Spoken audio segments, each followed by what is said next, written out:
listening to the Fitness Matters podcast with Paula B, and this is episode number 42, Self-Discipline. Hello, hello, hello. It's good to see you again, even though I don't see you at all, you guys. Hello, and welcome to the Fitness Matters podcast, where every week we talk about the fitness matters that matter to you. And I know that this was like super duper tiny, but did you notice that the intro was just a little tiny bit different? That I actually told you the title during the intro? I know it's subtle, but it occurred to me that sometimes it actually takes me a while to get to the point of what I'm saying. What a surprise! You've met me. I ramble. But I thought to myself, this would be a really good idea so that you guys already know. I know you clicked on it. I know you already saw the title, probably. But this way you know right from the get-go exactly which episode you're listening to and what the topic is going to be. Let me know if you like that, if it made any difference, if you noticed it at all. Or if you really just want me to get to the point. You guys, I get a lot of comments about getting to the point. So I'm going to get to the point. Today we're talking about self-discipline, and this one matters to you because I actually hear about this all the time. You guys, I'm going to be really honest with you. I do not think of myself as a disciplined person, even though I 100% am. And I know that I have discipline. I know that I use self-discipline. And yet it's not necessarily like a title that I would give myself. It's not an adjective that I would use to describe myself necessarily. Although having done like the tiniest bit of research and really done some thought around this topic, I might start actually adding that to my resume. I might just go ahead and call myself a disciplined person. But the reason I was thinking about this, I received a comment somewhat recently from somebody and it was a totally offhand thing. It wasn't like a question or it wasn't a big deal. It was just an offhand, oh, I wish I had your self-discipline.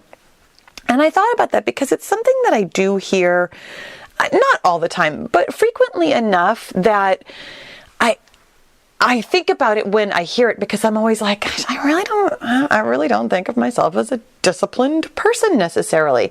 And so I started thinking about why that is, because sometimes there are two reasons why that might happen. Number one is that you fundamentally disagree with what the person is saying, that you do not think of yourself as being, whatever it is that they have called you. But the other reason is that sometimes we just don't accept it yet. This is something that I thought about for a long time when I first started running. It took me months and months, probably even a year, before I actually called myself a runner, before I used that as an identifying phrase. Even though I'd been running, I had run races, I had trained regularly, I was dedicated to running, I enjoyed running. It was just hard for me at the time to call myself a runner. And sometimes that does happen, where when we are new to something, it takes us a while to build up our belief in being that kind of a person. And so I was trying to decide, which one is it? Is it because this is not necessarily new to me, but because I simply haven't built up my practice of believing that I am a disciplined person? Or was it something else? Do I fundamentally disagree with the idea of being self-disciplined? And I will tell you that it's something in between, because the more I thought about this, the more I decided that I really needed to go to the Googles. You guys, I did what any good podcaster does. I went to Google and I was like, what is the actual definition of self-discipline, and why would that either apply or not apply to me? So here it is. And I really should have actually credited the actual source. I Googled it and this was right at the top. And I don't know if this came from like Merriam-Webster or dictionary.com or some other source. But in any event, the very top definition of self-discipline on Google, when you Google what is self-discipline, is the ability to control one's feelings and overcome one's weaknesses. The ability to pursue what one thinks is right, despite the temptation to abandon it. And I will tell you, when I read that, I was like, oh, okay, I do kind of fundamentally disagree with this a little bit. And because I fundamentally disagree with it a little bit, it makes it hard to think of myself as a disciplined person. I would not necessarily define myself in this specific way. And here's why. The problem that I saw with this definition is what stood out to me immediately was the language that I perceived as very combative. When I think about controlling my feelings or overcoming my weaknesses, particularly when it says despite the temptation to abandon it, to me that really sounds like you are fighting with yourself, that you are in a struggle with thoughts and feelings and temptations that you wouldn't otherwise have control over unless you are exerting, some control that takes a lot of effort. And I fundamentally disagree with that. I will tell you that the times in my life when I have had the most self-discipline, I was not fighting with myself at all. And in fact, I find the notion of fighting with yourself, especially in the world of where we think of self-discipline as like this noble thing, like, oh, some people just really have a lot of self-discipline and that's so amazing. But to have, in my opinion, actual self-discipline, and self-discipline to me seems like a habit that you have built over time, something that you would do not just one time only, but something that you develop as a character trait. I will be honest with you, I don't think you can fight with yourself over a long period of time. Fighting with yourself simply isn't sustainable. It doesn't feel good. The most basic premise of psychology is that we seek pleasure and avoid pain. So in order to do something over the long term, it has to be pleasurable. It really does. And so the thought of self-discipline being in a constant, even low grade struggle with yourself because you are overcoming your weaknesses and controlling your feelings, that to me doesn't jibe. It doesn't go with what I think of as my personal ability to get things done, which you might call self-discipline. I've just called it my ability to get things done. And the reason that I have been successful in a lot of ways, maybe not every single way, but in a lot of ways, is because I don't fight with myself. In fact, I go out of my way to work with myself so that I can be disciplined and get done the things that I want to get done. And so while I was turning this around in my mind and I was trying to figure out, what is it exactly that I have done that has helped me get to a point of self-discipline in the way that I'm going to keep using the phrase self-discipline. I titled the entire podcast self-discipline, but I want you to understand that when I am talking about self-discipline, I'm actually referring to my definition of working with yourself rather than fighting with yourself. So I did something that I often do. And this is kind of to the aside, but I do think that this is such an important little nugget that I'm going to make time for it right here. When you find yourself either struggling or trying to come up with a plan or a way to think about something, look at something that you have already been successful with. Look at your successes and pick them apart. This has been so incredibly helpful for me in so many ways. There have been a couple of times in my life that things have come, I'm going to go ahead and say easily to me. That does not mean that they did not have any kind of obstacles, that I didn't have any kind of struggle, that I didn't have any kind of worries, that it was just handed to me on a silver platter, but rather that there have been a couple of times in my life where I had set goals and they came to me, that I was capable of following through in a manner that over time felt good, felt pleasurable, felt doable, and then I got what I was aiming for. And so I picked those things apart. There are 2 times in my life when I have been really, really successful in a way that was not I'm going to say contrived, meaning that I didn't necessarily have a plan beforehand. The first time that I really lost weight and kept it off, 14 years ago, I went into it willy-nilly. One day I said, I don't want to be this fat anymore.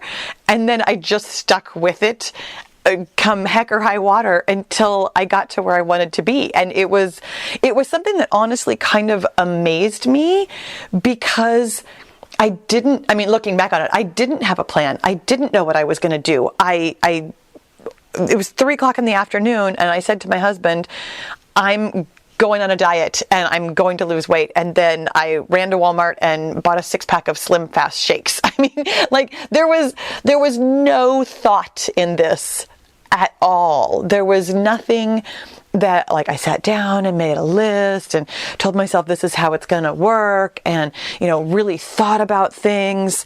And yet 9 months later, I had lost 30 pounds. I had discovered all kinds of things about myself, and not necessarily my self-discipline, but kind of my self-discipline. I had discovered that I loved running. I had discovered that I was capable of doing things that I set my mind to. I mean, I came out of it a very changed person, having gone into it not knowing what in the world I was doing. The other time in my life that I was super successful was when I finally qualified for the Boston Marathon, which, by the way, means that you needed to run a marathon at a particular speed. You qualify for Boston by being fast is really what it comes down to. And this one had a lot more training, a lot more thought put into it. But the fact was that I had actually put in the training and what I thought was the thought 13 other times or 12 other times. It was my 13th attempt at qualifying for Boston that finally qualified me for Boston.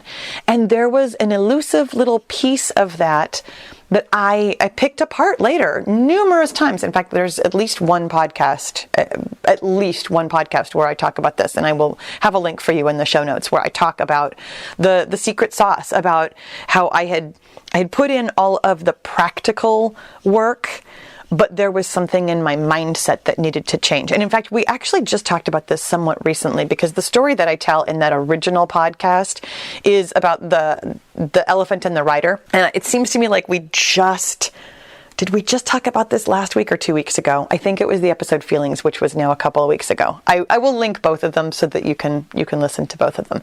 But the point being that there are other times in my life where I have really parsed apart qualifying for Boston and being able to lose weight to figure out what it was that actually worked. Because there are still some things about the process in both of those episodes that to me feels kind of magical. Like there was something that I did that I didn't necessarily do on purpose that made it happen, that made it move forward, that made it work. And I've been thinking about this again recently, where I've really reorganized my own thought process on being productive. For many, many, many years, I have thought of myself as a procrastinator. And I do think that we've talked about this too. I can't come up with a specific episode off the top of my head where we've talked about how I see myself as a procrastinator, and yet that is changing right now. Right now, truly, I need to stop using the word procrastinator and start calling myself a productive person, because I get things done. I have apparently developed self-discipline in getting tasks done, because I do. Now, the thing is, behind the scenes, I still see myself procrastinating sometimes. I mean, I still see myself wasting time and kind of taking a little bit longer than I need to, and thinking about other things and kind of putting things off a little bit. But big picture wise, I get things done. Case in point, this podcast. I put off a little bit. It's slightly later in the week than it sometimes is, but it never occurred to me that I wasn't going to do it. I've been putting out a podcast every week for 3 years. in fact, almost 3 years. I just looked it up this morning. I started the Let's Run podcast the first week of October 2017. So I now have, this is episode number 133. I'm off by whatever that is, like 91 episodes or something. I did take time off. I took a scheduled break from the podcast in December of 2019, last year, or actually I think it was November.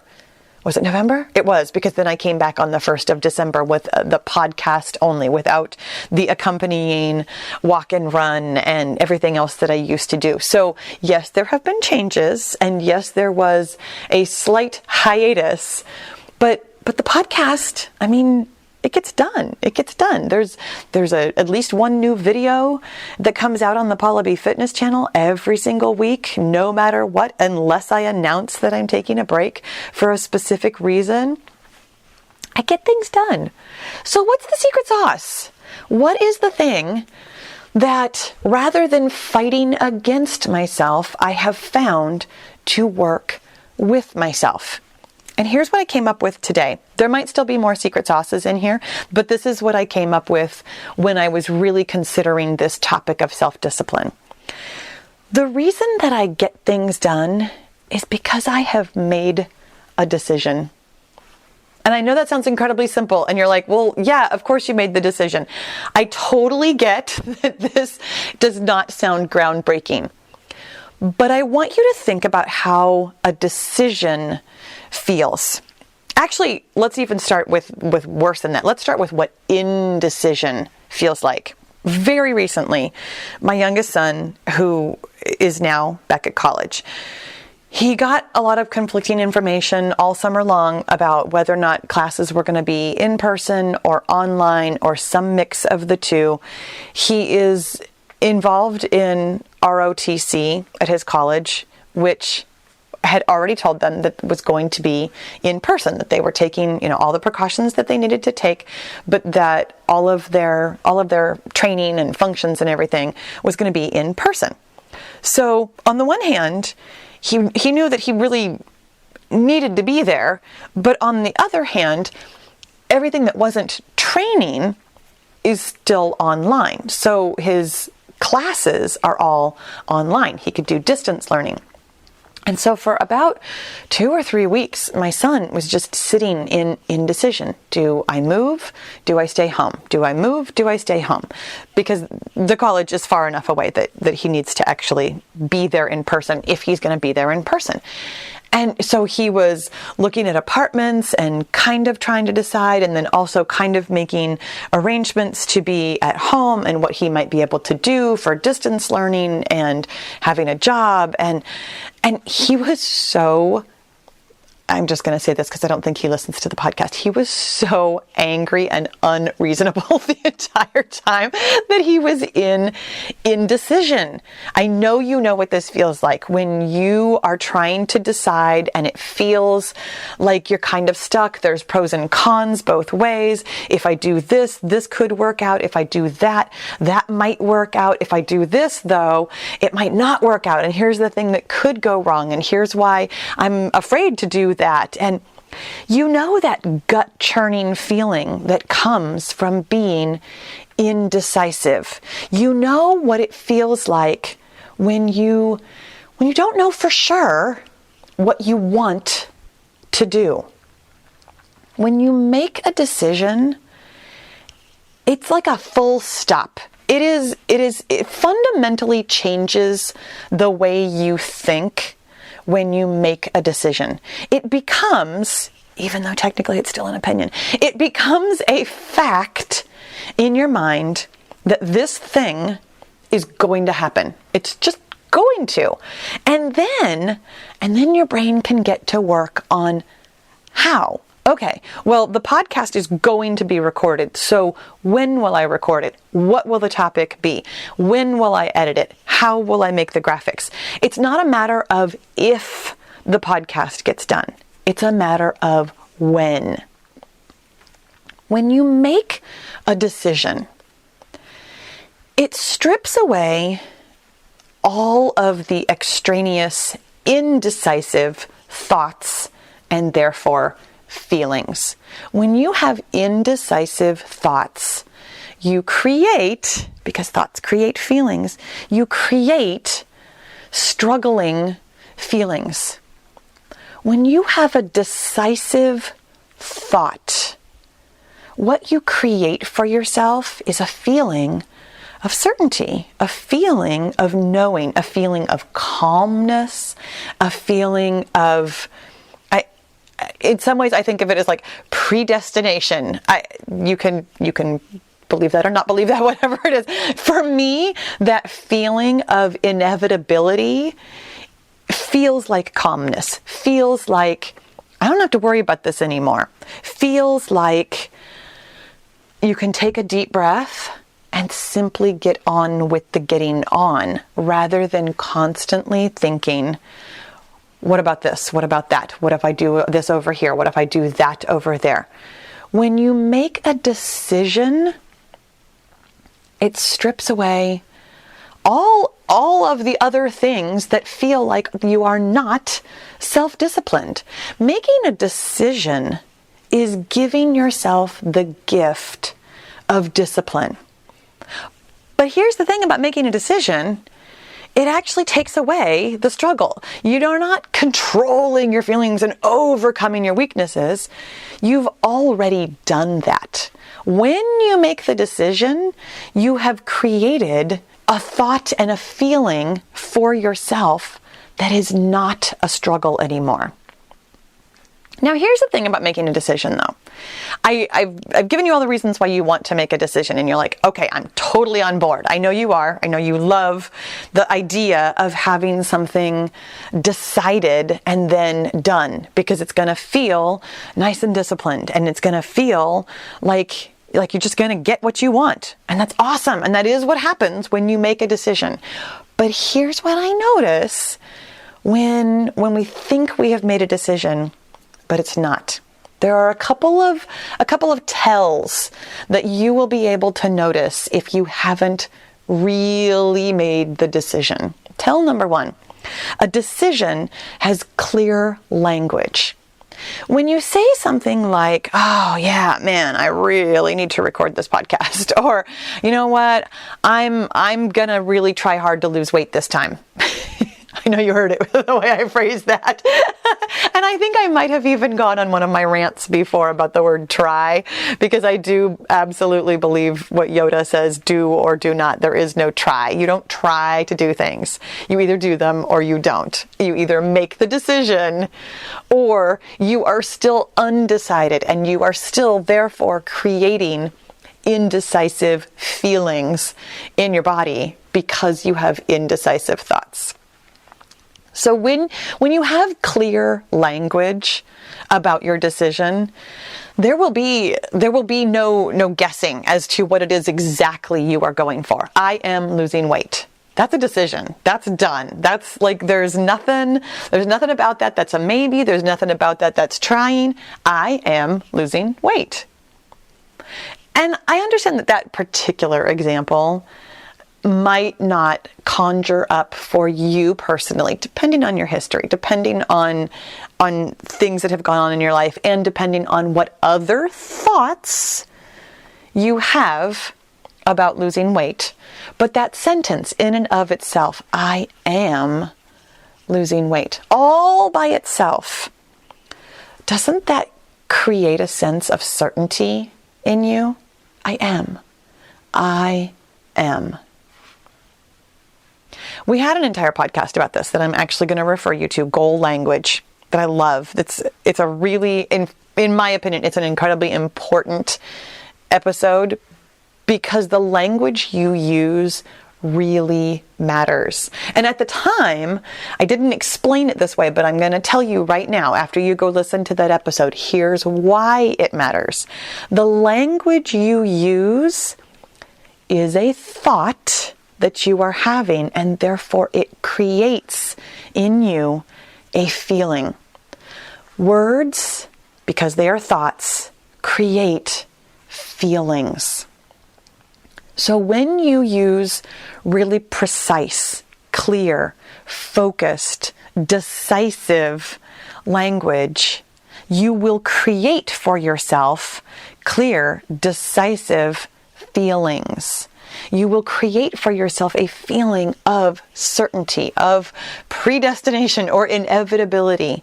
I am losing weight really strips away a lot of doubts, a lot of indecisions, a lot of little petty things here and there that can derail you if you have not made the decision, if you have not been clear about what it is that you are going for.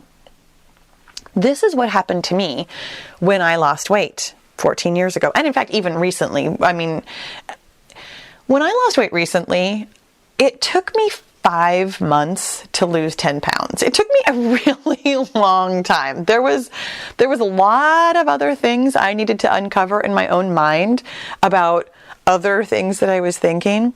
But the thing that carried me through was that I had made the decision. I was simply going to do whatever it took to get to the number that I was looking for. It wasn't a maybe. It wasn't a kind of. There was nothing indecisive about it. I had plenty of time to figure it out. I had the decision made. I was going to get there. And for me personally, part of that decision created a feeling of patience in myself because I knew that there was some mindset issues. I mean, one of them really specifically, I've talked about this numerous times, and I don't know what episode it would be specifically, but one of the issues that I knew I was having was that the weight that I wanted to get to was less than I weighed when my sister died. And I had bounced around the weight that I was when my sister died numerous times. And every time I got down to it, I bounced right back up because I had some thoughts in my mind about what it meant about me and about my relationship with my sister and how much it meant that I missed her and whether or not I could be happy and whether or not I could really have what I wanted and all kinds of thoughts that I knew were there. I mean, I absolutely knew they were there. And so when I made the decision that I'm going to go ahead and get down to the number that I really want to get to, which was slightly below the weight that I was when my sister died. And just to be super, super clear, totally not important, but I feel like I'm going to go ahead and say this anyways. The weight that I was when my sister died was actually the top end of my comfortable range. So when I talk about getting below that, I'm not actually trying to be like any thinner than I ever was before. The weight that I am is the weight that I was for years and years and years. When my sister died, I was actually at the top end of it. So getting down below that is simply getting to what I consider a really normal weight for me. I know I don't need to justify that to you, but sometimes I feel like I'd like to explain myself slightly more just in case, I don't know, just in case you worry about me. I know that people do, and I know that you hear the things that I say from your own lens and from your own perspective. And sometimes when I don't explain myself very well, it leaves it really open to interpretation, like I needed to be thinner than I was when my sister died. No, what I wanted was simply to be what I considered a normal weight. There was a barrier there that was related to my sister's death, and that's where a lot of my mindset issues came from. Not the number that I eventually got to, because that, again, to me, is a really normal weight. It's the weight that I was for years. Anyways, that was totally to the aside. But the clear language that I used was, I'm losing weight until I get to the weight that I wanted to get to. I am losing weight until I get to a really specific number, which of course is a range. That's another aside. But the fact of the matter is that having that decision made helped me be really patient with all of the mindset stuff that came up along the way. When my weight was bouncing around and my day-to-day decisions were, maybe sometimes I was doing exactly what I intended to do, and maybe sometimes I wasn't, the overall decision of I'm losing weight kept me moving forward. And this is the other thing that I want to tell you about self-discipline. Self-discipline is not 100%. In the example that I just gave you, I had made the decision and I was super disciplined in the big picture. The big picture was that I was going to get down to the number that I wanted to get down to, the range that I wanted to get down to, and that I was going to do whatever it took, meaning, obviously, within healthy parameters, you guys. I don't think I need to clarify that, but I'm going to go ahead and clarify it anyways. I did not do anything extreme. I did not do anything crazy. I ate regular food. And this is what I'm about to tell you, is that on the day-to-day, every single decision that I made, every single choice, there were plenty of times when I did not make choices that supported my overall decision of losing weight. There were many. I mean, obviously it took me 5 months to lose 10 pounds. And really the first 8 pounds came off like in the first 6 weeks. So there were many days and weeks even where I wasn't really drinking my water every single day, or I wasn't hitting my calories every single day, or I was having a snack in the evening that was outside of my target.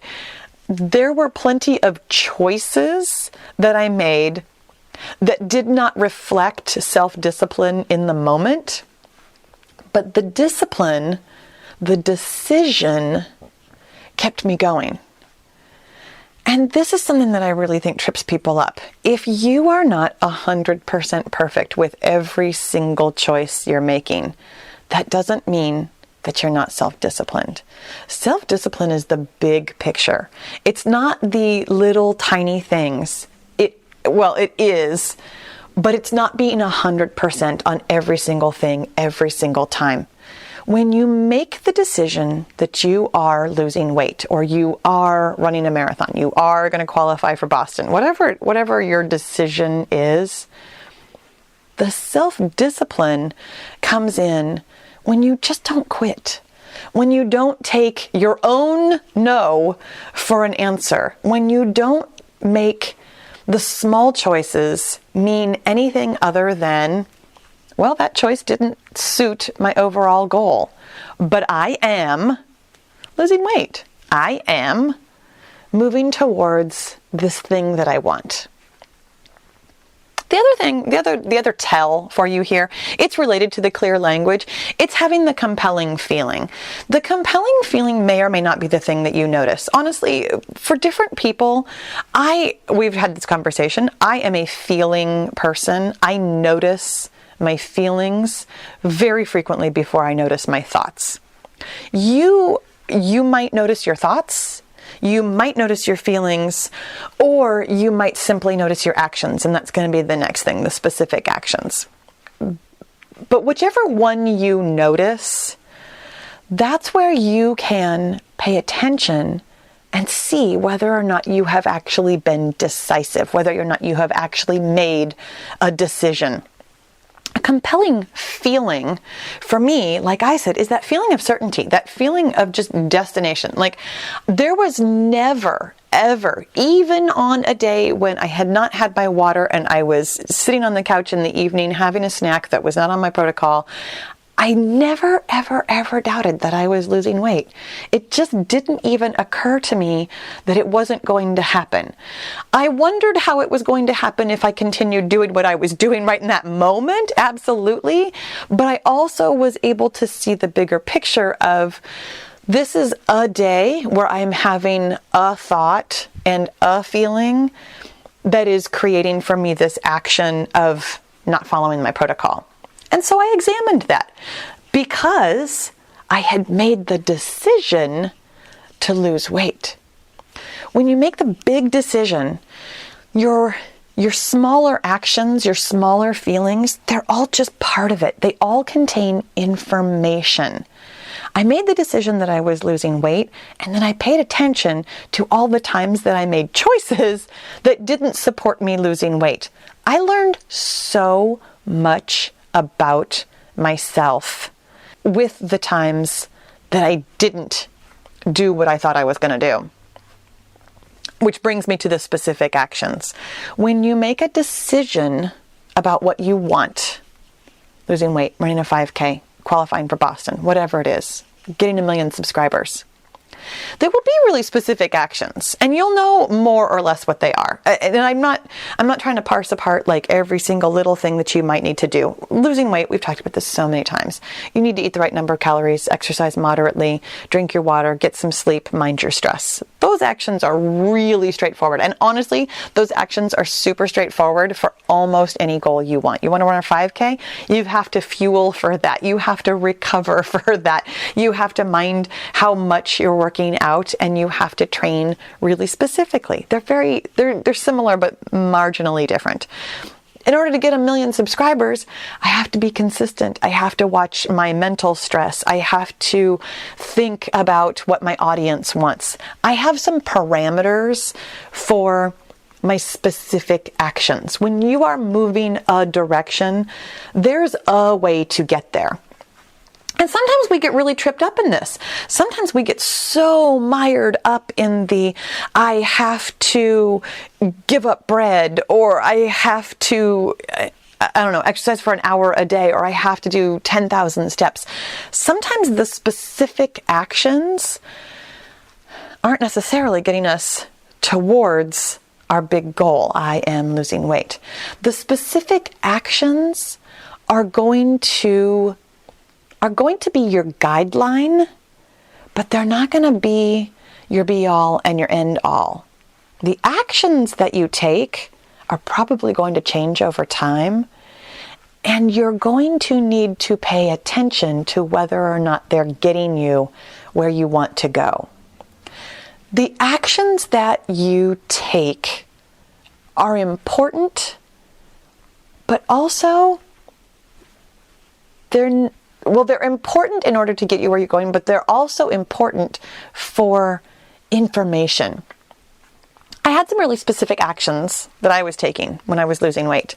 I was eating the right number of calories most of the time. I was drinking my water most of the time. I was careful about my sleep. That one I'm always careful about my sleep. Sleep has always been a priority for me.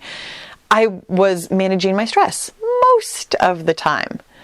I had the specific actions that I wanted to be doing, that most of us think of as the self-discipline part of getting to what we want.